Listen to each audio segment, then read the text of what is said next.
सीमारेषेवर मुंबईतील जवान मुरली नाईक शहीद मंत्री उदय सामंत यांनी वाहिली श्रद्धांजली तर मंत्री उदय सामंतांकडून नाईक कुटुंबियांची सांत्वनपर भेट।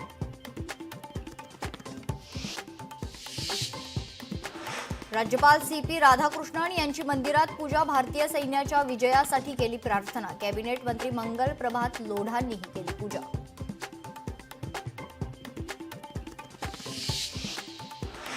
जवानांना तात्काळ बॉर्डरवर बोलावलं, मात्र रेल्वेकडून तिकीटच कन्फर्म होईना। रेल्वे मंत्रालयाने तात्काळ उपाययोजना करावी, कोल्हापुरातील माजी सैनिकांची मागणी।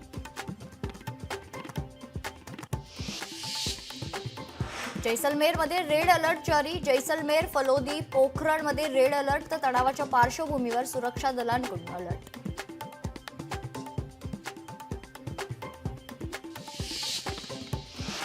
अमृतसरमधील वडाळा गावात ड्रोन पाडले। भारतीय हवाई दलाने पाकिस्तानचे ड्रोन पाडले आहेत। घराजवळच्या परिसरात हल्ल्यामुळे आग।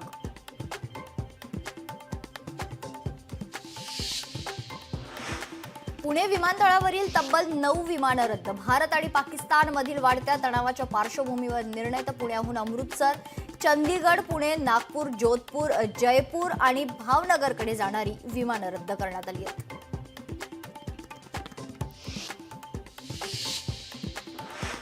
पंजाबमध्ये रेड अलर्ट, दारे खिडक्यांपासून लांब राहण्याचं आवाहन तर घराबाहेर पडू नका, पंजाब सरकारचं आवाहन।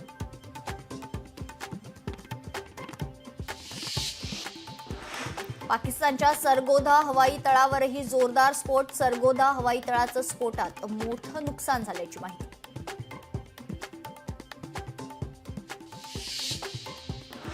पाकिस्तानच्या रहीम यार एअरबेसची धावपट्टी उद्ध्वस्त। पाकिस्तानच्या रहीम यार खान एअरबेस खरंतर उडवल्याचा व्हिडिओ समोर आलाय। धावपट्टीवरील खड्ड्यात मध्यभागी दारुगोळा कोसळला।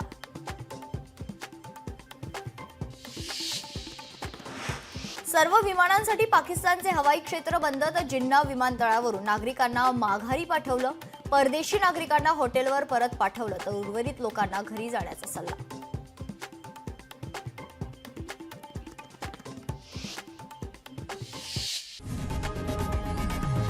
लोकशाही मराठी ऐका, पहा, जागरूक रहा।